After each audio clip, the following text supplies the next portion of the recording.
Okay, here's the deal. Check this out. 64,539 for the push. I don't know for sure, but I think he might take number one for SC1. I'm not sure, but I think there's a pretty high probability chance that he's going to take the number one trophy for SC1. 1.3 million in career sales. Guys, look at the order count, 24 orders, which what's kind of crazy to think about is the average order, 2689. So his average order is getting close to a 3K average order. Christian, when you started the job, take your first SC2 push, $10,000. Do you know what your average order was when you started the job? When I started, it was like right under 500. So And how do you then go ahead? I was gonna say at the end of SC2, I think it was mid 600s. So your first summer, 600 bucks, give or take. And then the next summer, I guess getting close, maybe in the thousand range, in that 900,000 range, give or take. Yeah, I think it was that fall I got it up to 1,000, and then that next summer, it was between 1,100 and 1,200, if I'm not mistaken. I went to a bunch of SLDMs that talked with you more than even my mom, it felt like. Guys, when you think about coachability, Christian, there's a lot of people in the business that get to a place and they think they're good at something. Christian is trying to master his skill set, right? Constantly. How do I increase? How do I increase this? How do I make this part better? How do I make this part better? From attending, I don't know, probably seven, eight SLDMs, from coaching with Justin Ford, from spending time and energy to go on trips to learn from the top CSPs across the country. As you're going to get some awesome content. Um, I would guess, Christian, percentage, if you have to guess a percentage of people, because this is not just like people that don't own Cutco, people own Cutco. What percentage of your clients already have Cutco? On a typical week, it's between 60 and 70%. So 60 to 70% of his clients already have Cutco, and he's still writing up a $2,600 average order for clients that already have Cutco. So, Christian, thank you for being willing to share. We are taking time from our SC1 message. We've got a phone jam that we've built in. We brought this into our Champs Club on how to really work with Cutco owners at a high level. So, Christian, over to you. Thank you, sir. Yes, sir. Always a pleasure speaking with you guys. I'm looking forward to seeing some of you guys that took the push seriously on Friday for breakfast. But either way, I will tell you just a little bit of context as I got to moments ago from Mr. Jackson. In short, I sucked previously about talking with Cutco owners. That was my Achilles heel. And now I feel like it is probably my strong suit in the business because when you're talking with a Cutco owner, they get it. They get Cutco. You don't need to repaint the wheel because they're already sitting in a wagon. But the reality of it is, most people they see it to be Cutco is a check box. If you have it, cool, you're good, taken care of. No, absolutely not. The majority of people that have Cutco, they are getting it as a gift or they are getting it not in the context of a set. Now, if somebody has a set, cool, that's awesome, good for them. But unless they have a complete set, they are not completely taken care of. And I have always adopted that model. And I've always adopted the model of being a concierge in service instead of a order taker. I'm an order maker.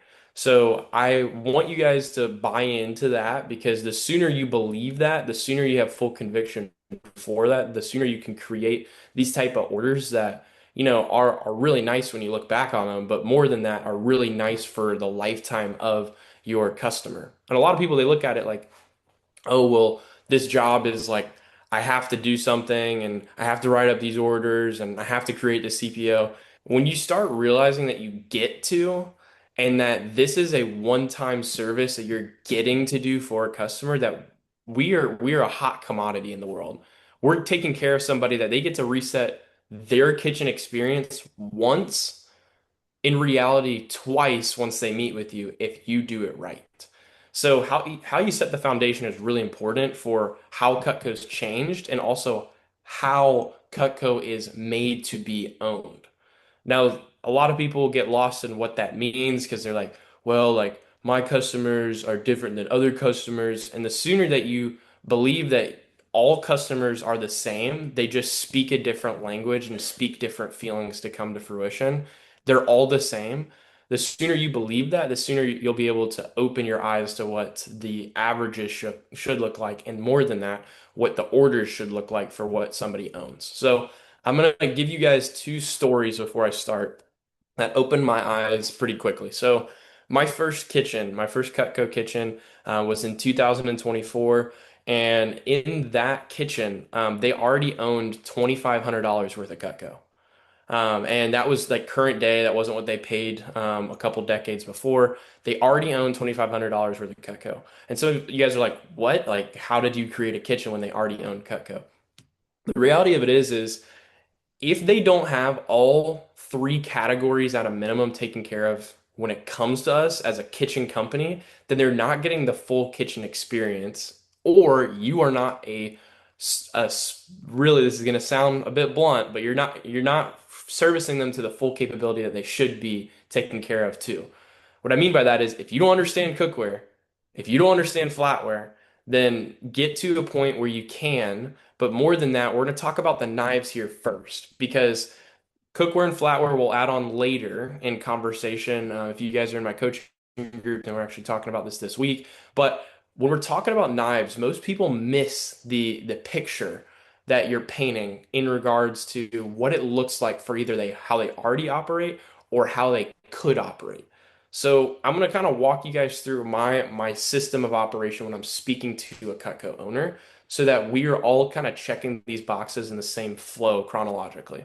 So when we're speaking with somebody, do not treat their rapport to be different just because they own Cutco. A lot of us want to use Cutco as a crutch in conversation and not get to know them as well because you feel like you don't need to. Incorrect. In fact, you should probably get to know them even better because their last Cutco experience couldn't have been better than what you're about to provide. So your first impression is going to have more weight than others, in my opinion. So take the appropriate time. Don't neglect some of those other minutes that you could be doing other things, and take the appropriate time to talk to them in the full scope of what Cutco can look like afterwards, but what they have already created their life to be. The quicker you can have a deep level of rapport, the quicker they can associate Cutco to be something that makes sense for not just the previous moment, but also in the additional moment. And everybody should always be open-minded before you walk into this. But I'm gonna go and just say, hey, take more time and rapport because I could blow this up and I can talk about it for our entire time together. But I'm gonna go back one more step and we're gonna talk about phoning. So whenever you hear on the phone that somebody already owns Cutco, you can respond a multitude of ways. I'm gonna give you guys my suggested way when you're speaking to a Cutco owner. So I always open up with a question in regards to like, this is what I'm working towards, XYZ. And then I say afterwards, I'm not sure if you've heard of it before, but you may have it just like Recommender. It's called Cutco. Are you familiar with Cutco? And then they will then respond. And if they say, yes, I'm familiar, sounds good or awesome. Do you have Cutco yourself, or you just heard about it or seen it at Recommender's house? Get more context. Once they say, yes, I own Cutco, awesome. How long have you had your Cutco for? Then, when you're booking the appointment after it's booked, you want to ask them, what conjunction of Cutco do you have in the house? Do you have the complete conjunction like a lot of people have with the 12 steak knives on the bottom? Or what makeup do you have in that moment of your kitchen? And then they'll answer. You just want to put down a small note so you kind of know what you're walking into. And if you're sharpening them, for those of you guys that are sharpening certified, the quicker you can get certified, the quicker you're going to have more of an edge to be able to sell to Cutco owners. Another topic for another time. But that's what you need to establish first. When you get into the appointment, you don't want to be blindsided that they have Cutco because it's not a bad thing; it's a good thing. But it's important to have some tools in your tool belt to be able to talk into and to be able to best serve them. So the first way that I go about this is, typical rapport. What I say afterwards is I say, when it comes to your Cutco, I want to better understand how you got yours. Was it through a gift? Was it through a scholarship individual like myself? What did that look like when you got it a couple decades ago? Notice how it's a funnel question, but it's not like a giant open-ended. It's important that when you're talking with the Cutco owner that you still have frame of the appointment, which we'll talk about at a later time, whenever I'm speaking on Friday. But frame is the most important thing with any conversation that you're having with anybody in any sales environment. It should be something that there's trust, but if they don't view you as the professional, then you are losing all the ability to sell them the vision that Cutco creates and that you're trying to show them in your environment of what you're painting for them. If they don't respect you, then you're not going to be able to sell to Cutco owners at any close capacity of what should be. So make sure that you have frame and you're asking them quality questions, but also asking it in a manner so that it's not where they get to take the conversation where they want it to go.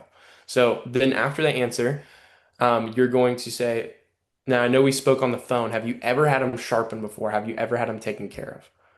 And then most of the time they're going to say no. Sometimes they'll say they got them shipped off.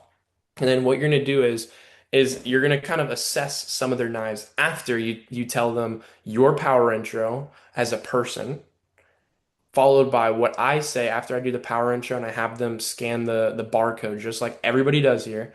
I say, now you may have already done this scannable portion before, but this is how the company verifies and validates what I'm working towards. Whenever you're done with that, let me know and I'll be able to show you how Cutco's changed, and I'll give you kind of the 2 minute skinny on specifically what Cutco has done in the past couple of decades to change how we are as a company in not just the knife lens, but in other areas too. So afterwards, you'll jump into the appointment, but I want to go back to phoning. You guys did not hear me say anything other than the questions of how long have you had your Cutco for? Maybe have you guys gotten it sharpened before? And then what do you guys have in the kitchen? Those are the only three questions you heard. Now, if you are not telling them, and I mean everybody, that Cutco is not just a knife company, then they are going to be misled whenever you're in the appointment with them. Most people, where they fall with Cutco owners, is they only want to sell Cutco in the knife category and not instead of the kitchen category.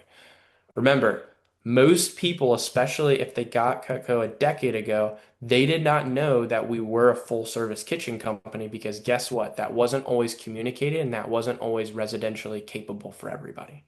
So, going back to current, if you don't say in your phone approach, so the cool thing is about me is that I get to show not just the knife world and how we've changed, but I get to show the cookware, the flatware, all the outdoor items that the military uses too. And I'm known for making it the highlight of everybody's day because I bring pastries, coffees, donuts. That's what I say on every single one of my appointments. If you're not giving them the proper information to know where the appointment could plan to go, then they will be less interested in what Cutco has to show because they are more closed off to the idea of what Cutco is. So make sure that they are really in the loop in regards to what that should look like. But then also going back into the appointment, you want to paint the appropriate picture of who we are. So I'm gonna pull up here my straight out of my binder here, my kitchen fold out. If you guys don't have one of these, I need you to text your manager. How can I get one of these? Create a contest. If not, bribe them. Figure out a way to get one of these. When you're speaking with Cutco owners, this is your holy grail right here. Holy grail.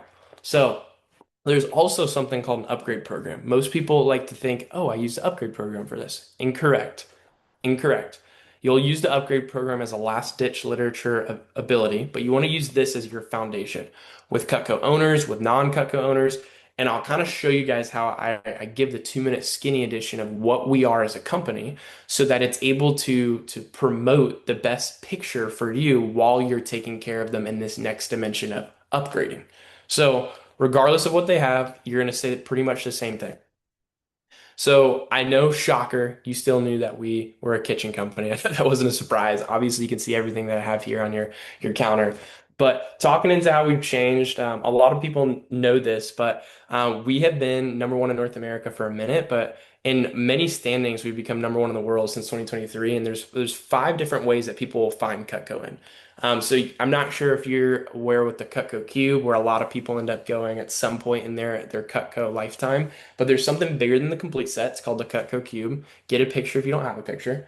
Then there's the complete set. This is what I have on my appointments. I say this is where most people want to go because this is what's called our best set. The family set is what 70% of all Cutco owners have or more. And there's the basic conjunction. Those are the four blocks that people will find Cutco in traditionally. And then there is the fifth conjunction, which is in the drawer, where some people they just want to have this custom and their own setup so that it is not on the countertop. I say that so they get an overview of who we are. In update, they now know we've changed in the past 2 decades. We're now at a lens that's pretty sought after because we're essentially the number one in the world. But then after that, you flip over into flatware. And I say, now most people didn't know this, but we actually started as not a knife company. We started as a cookware company under another name in the 1800s and early 1900s. And basically, between cookware and flatware, we used to only do this commercially.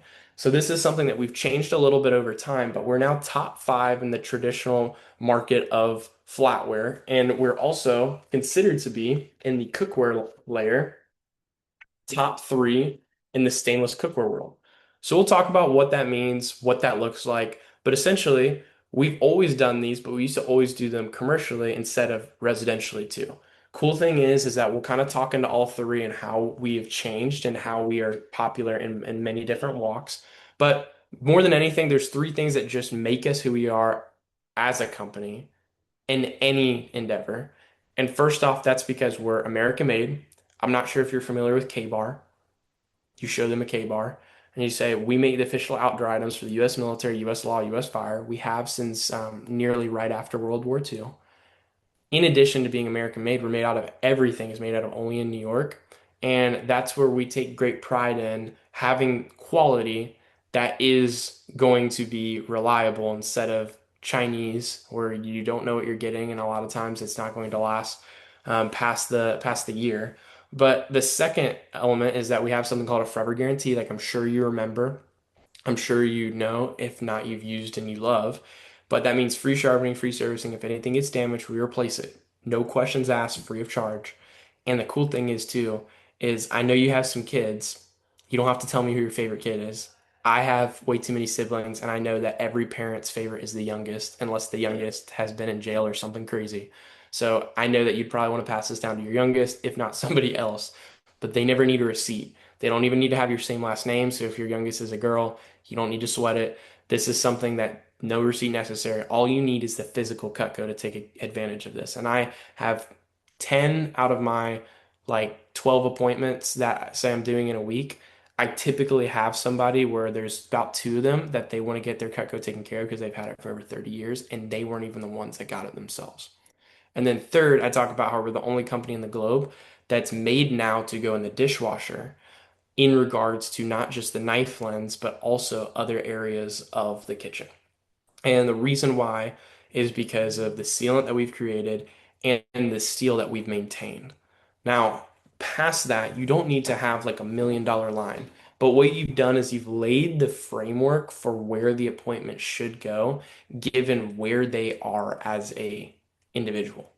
So, regardless, if they have one knife, if they have one pan, if they have one accessory, now they know how people have Cutco, and then you're able to speak into why that is or why we are configured that way. I will always say this because I talk into how Cutco started in the basic set and we quickly changed into having more than just the basic set. I'm not sure if you guys knew, but Cutco actually had the basic set and then we went straight to the complete set. We did not have a family set originally. Very weird, right? But the reason behind that is because the basic set was made for 1940s cooking. It's now called the couple set, the bone set, or the I hate to cook set. Now, I'm not saying you hate to cook. All of us like to eat. And if you don't like to eat, then I'm seriously questioning you as a person. But I'm not going to show you everything that we have because that would be silly. What I'm going to do is I'm going to ask you questions for how you already operate so we can walk the talk together and take the time to take care of how you already function. So then after we talk about this, they already know what Cutco is, but I don't go into talking exactly about how they operate. I'll say, hey, I'm not the knife police, but what we're going to talk about is the knife world first. But before we do that, I have to ask, did you get to see what happened to a penny in Cutco when you first saw Cutco? If not, I cut the penny, I try and wow them again. If you guys aren't doing this as well, I always take my shears apart in half and I'll run them across my finger, not with a lot of force, but I'll run them across my finger and I talk about how they're not sharp, but they're strong. They're made specifically so that if you wanted to cut yourself, you could, but they're not made to be sharp on purpose because they're all balanced to one another. So every bit of Cutco has now followed that same adoption. So we have something called point protect blade sharpness. Now, a lot of managers even didn't know that this was a change because Cutco didn't talk about this until as of recent years. But basically, there's a sealant that we have on our knives now that is amazing. It's amazing because it makes it less susceptible for you to cut yourself, but still perfectly possible for you to cut yourself. So any knife, I mean, I'll do this. I have my gift sets here in my bag to my right. So I always carry business gifting. Don't worry about this in context. But I normally have my set here, so I'll show them. So I'll go like this, break these apart.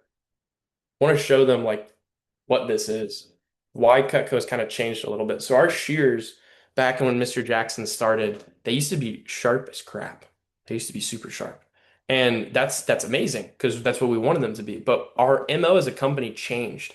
I actually changed one of the first years Mr. Jackson started. It changed in 2008. And our MO as a company in the actual concierge world was to get young adults into the kitchen safely. So Cutco started eventually adopting this model where everything had these safety sealants, which doesn't change your knife, but what it does is it just makes it more susceptible to cut when need be and be safe more times than not. And I'll say that to everybody. But I will say also, when you're speaking into it, if you're not cutting stuff with Cutco owners, then you're doing them a disservice. You need to be cutting with everybody, absolutely everybody. Now, what I say to them to kind of give them the license to be able to let them cut again, because some people are like, oh, I already cut stuff the first time. It's like, hey, we have a little bit different of an edge because of this sealant. Now, we didn't change our steel. We still use 448 grade surgical steel. But what this sealant does is it allows your knives to last a lot longer and it allows them to be a lot safer. But I'll let you determine if you think that they're sharper or the same as what was before and what is current. So what we're going to do is I want you to grab from your kitchen n two non-Cutco knives. I'm not the knife police. I know that you have two other knives that are not Cutco. It's okay. Maybe they're gifted to you. I will try not to judge you externally. I'll only judge you internally. Okay. So go ahead and grab those. They bring them over. We're going to cut stuff. We're going to cut with my block and then we're going to cut with theirs. It's important that when you're cutting that you aren't forgetting that they should be going through more than one knife. They should also be going through more than one topic. I go through three topics, especially with Cutco owners. I go through leather and I go through rope. And majority of time, I'm going to also go through, as of late, potatoes. Those are the three things I'll go through. If you don't have potatoes, you can do that. Some of you guys in your offices like to bring pineapples. Those are also amazing. But I'm at least cutting those three. So past that, when you're talking with a Cutco owner, you want to show them how Cutco is a little bit sharper, in fact, but we're a little bit safer. How I do this is I will literally, pretty creepy, do not do this unless you are being careful. I'll go like this and show them. It doesn't cut you. Really creepy. Some of you guys are going to mess this up and you're going to cut yourself on appointment. I'm going to show you how you do it. So every single knife Cutco has created with the sealant, which in case you're curious, they fully moved all the way over it to this like new sealant in 2018. I only know this because I got to sit down with Jim Stitt the first time I met him for a moment, and I got to ask him, and I also got to ask the people inside our Cutco store in Olean. If you haven't been to Olean yet, it is amazing. I'm looking forward to going every year because I get to learn new stuff every year and I get to see where we make everything. I mean, how can you not get excited for that? Anyways, so when we're talking about this, whether it's a straight edge or it's a serrated edge, don't call it a serrated edge. Call it a double D edge. Re-educate them. If you say serrated edge, you literally just might as well cut your arm off because you've just lost a lot of respect if they were locked in. So make sure you remind them of the double D edge. You don't have to tell them about everything, but it's important that you just show them this. If you do it correctly, this will help you tremendously. I learned this from Brandon Brown, a gentleman that sells over $1 million worth of Cutco every year in his sleep. He does this. You go like this. Notice how I'm not dragging my hand across it. Play like a guitar. Same thing. There is no movement. Our edge is an active edge, meaning that if it touches something and there's a slide on it, it will cut you, just like it's supposed to.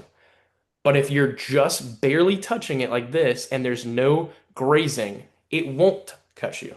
Now, I wouldn't recommend all of you guys doing this. I would just recommend those that really are attention oriented and cannot cut themselves on appointments. This, and combined with a straight edge too, will then show your customers that Cutco has changed a little bit. Therefore, the upgrade makes tremendously more sense because guess what? You'd rather be safe more times than not and sharp when need be on purpose for everybody to be in the environment in the kitchen with you. So that is a cheat code towards talking towards Cutco owners. It is an absolute cheat code.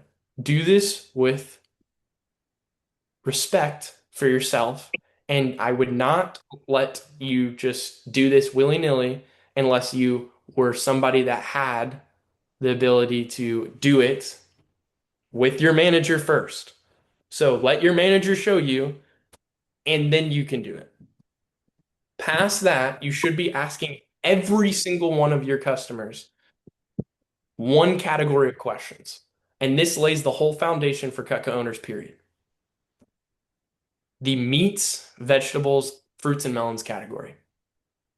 Now, every person, when they got Cutco, whether it was 6 months ago or whether it was 6 years ago, or in some people's case, 60 years ago, they are cutting different now versus how they did at that point in time. Your whole point of asking them these questions is to say, hey, I'm not going to show you everything, but I'm going to ask you questions for how you already operate. Then we're going to walk that walk together. You ask them those questions categorically because everybody thinks that they are cooking less than they actually are. If you're asking them the topics that they go through, they're going to realize they're cooking more or they are getting more than they gave themselves credit for. What does that promote?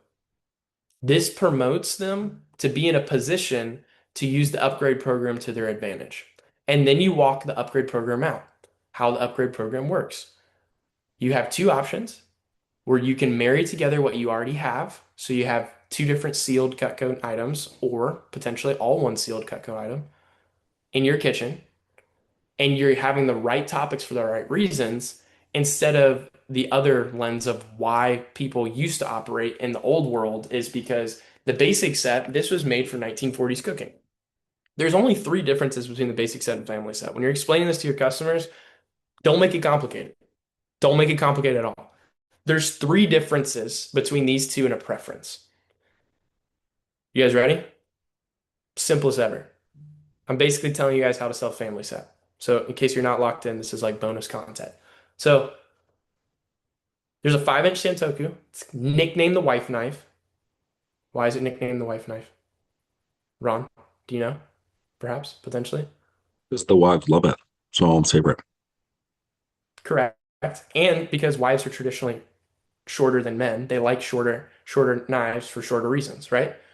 I also like to say, in case you didn't know, we have the only knives in the world. This is crazy. Go home and try this. If you did not know this, we have the only knives in the world that in our vegetable knives.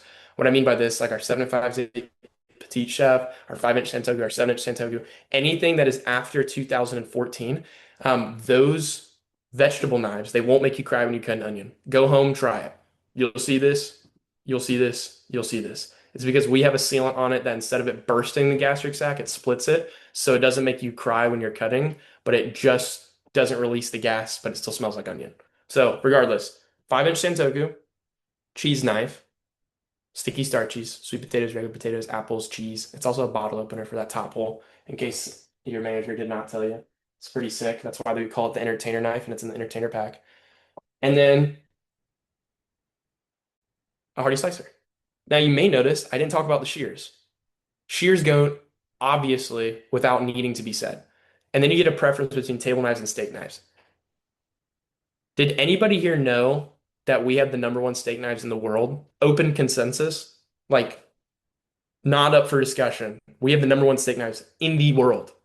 If they don't have a steak knife in their house, it's because they were misled to understand why there's a difference between table knives and steak knives. Now, table knives and steak knives, they have the same edge, but table knives were originally created. I'm not joking when I say this. They were originally going to be used for steak knives.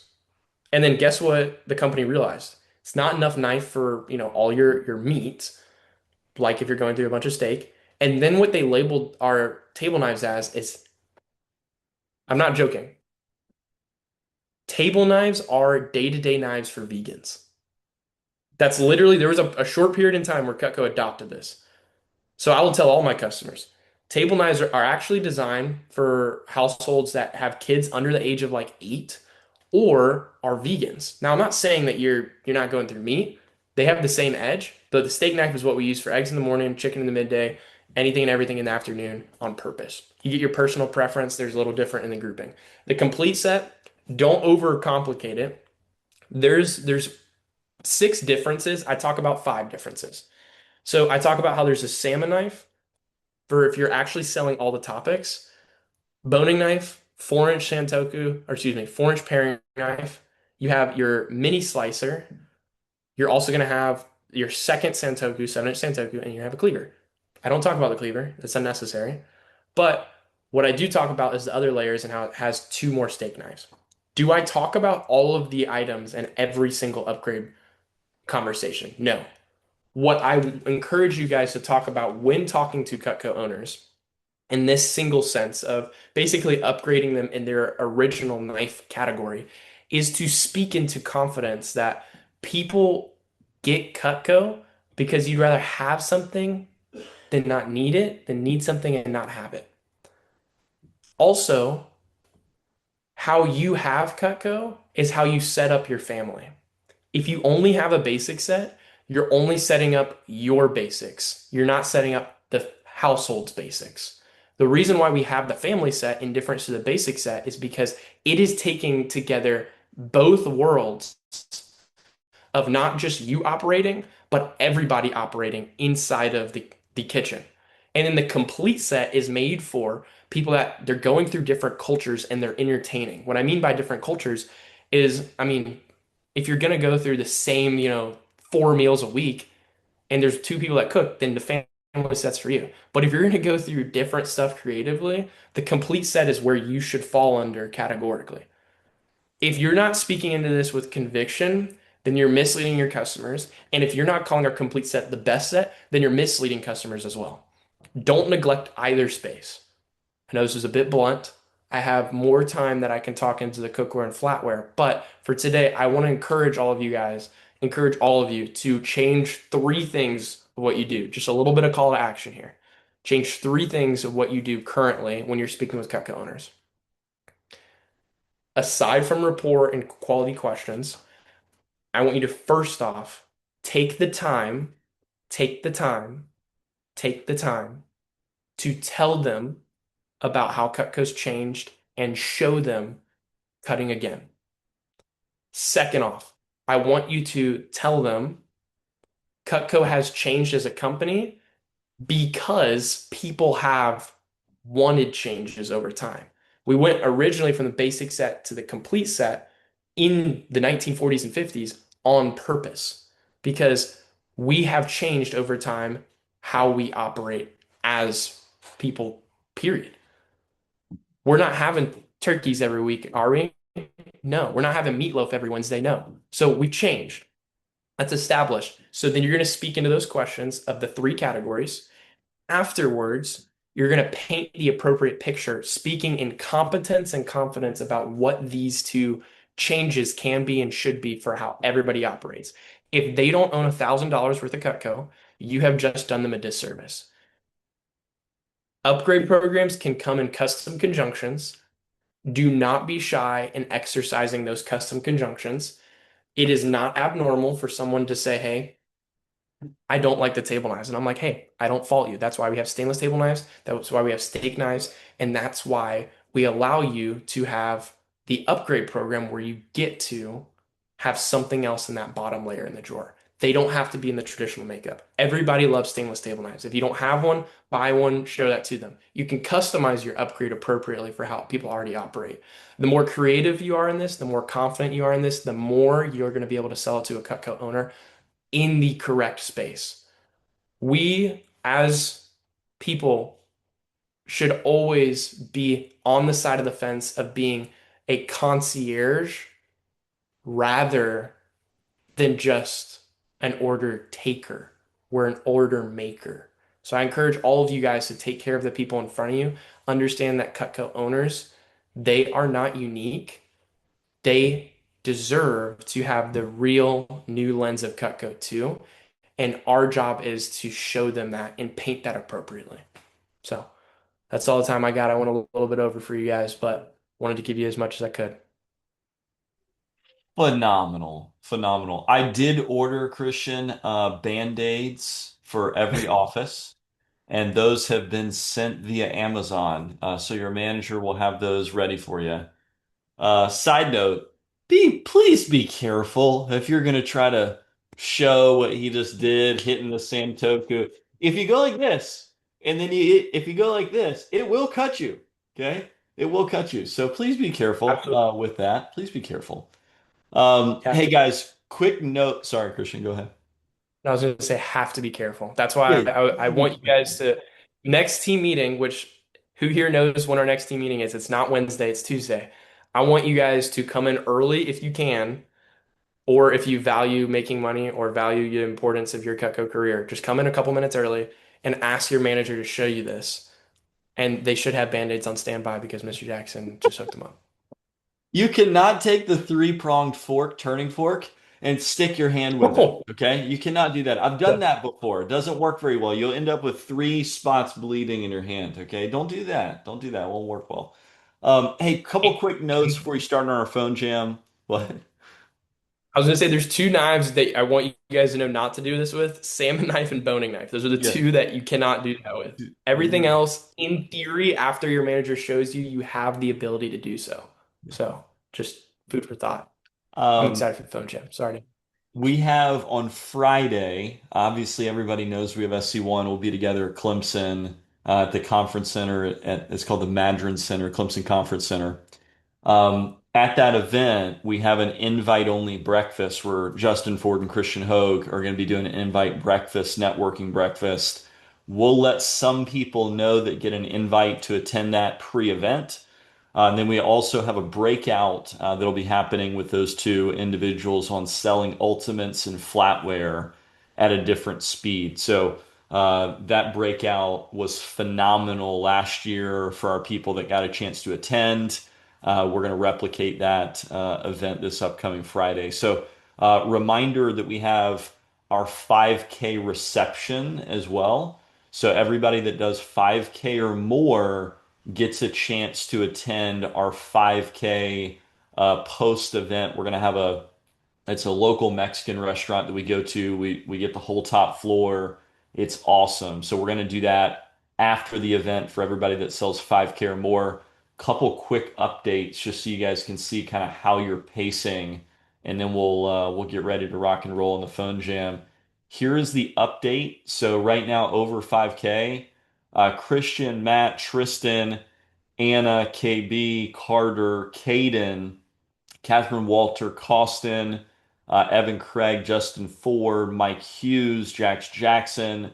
So right now we have 1, 2, 3, 4, 5, 6, 7, 8, 9, 10, 11, 12, 13, 14, give or take. We have a bunch of people that are on the edge. Okay. Remember, we have today, tomorrow, Wednesday, Thursday before the event. Any phone orders on the way to the event on Friday. So look at all these people that are at like 3 to 5 grand. We got another 16, 17 reps that are between 3 and 5K. There's going to be some of these people that are like 2K, 2,500 that are going to get there as well. We right now have 45 people that are over 10K, and then we got a bunch of people that are like a grand to 2 grand. So of these people that are at 45K, it'll be interesting to see how you finish the push and getting into that 5K reception. For those of you that want to win a trophy, remember it's top 10 will take trophies.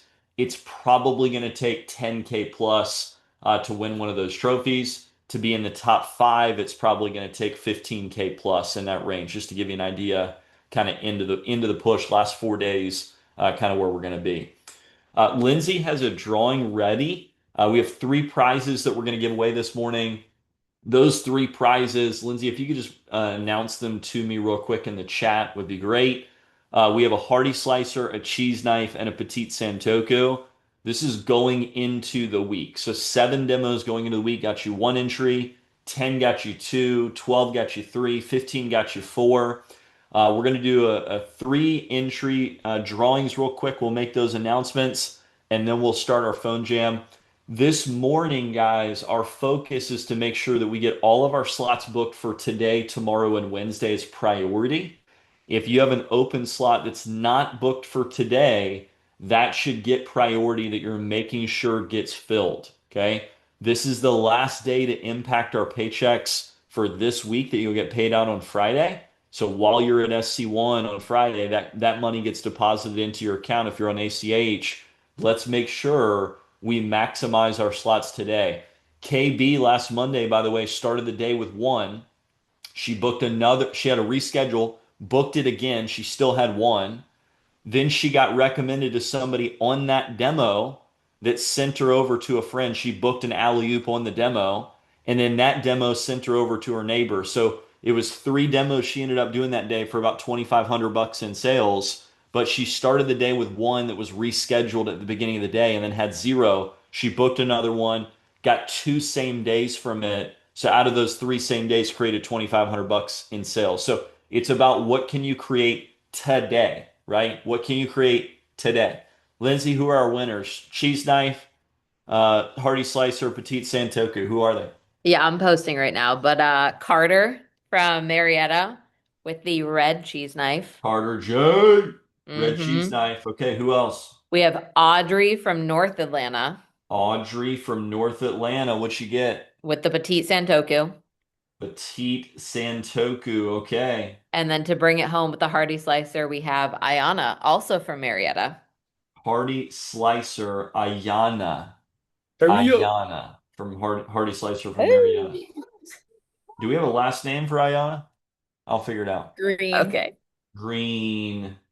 All right. Carter J, Red Cheese Knife, Audrey, North Atlanta, Petite Santoku, Hearty Slicer, Ayana Green, and Marietta. It is time to roll. Christian, thank you very much for the content this morning. I know our team's looking forward to hearing from you and Justin in your breakouts on Friday. It's going to be an awesome event. We're going to hand things over to Jordan to get our phone jam teed up.